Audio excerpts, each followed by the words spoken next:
Hi friends, ఈరోజు Saturday vegetable upma. Okay, తయారీ విధానం చెప్తాను చూడండి. ఫాస్ట్గా 10 నిమిషాల్లో రెడీ అయిపోయే ఉప్మా. ఆయిల్, పచ్చనిపప్పు, వేరుశనగగుండ్లు, ఆనియన్స్, టమోటా, పచ్చిమిర్చి, అల్లము, అలాగే బీన్స్, కొంచెం క్యారెట్.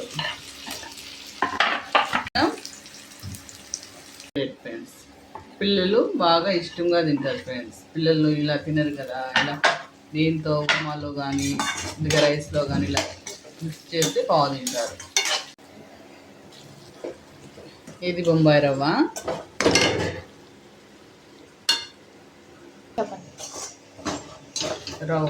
వేసి మిక్స్ చేసి ఒక 2 నిమిషాలు అలా ఆయిల్లోనే ఫ్రై అయ్యి తర్వాత ఒక 5 నిమిషాలు వాటర్ వేస్తాం, హాట్ వాటర్. ఇది హాట్ వాటర్.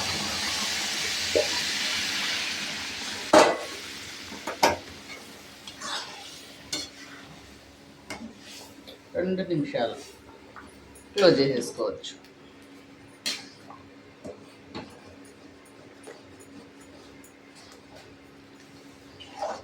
కొత్తిమీరతో సర్వ్ చేసుకోవచ్చు.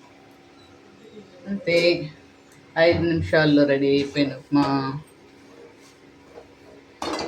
అంతేనా?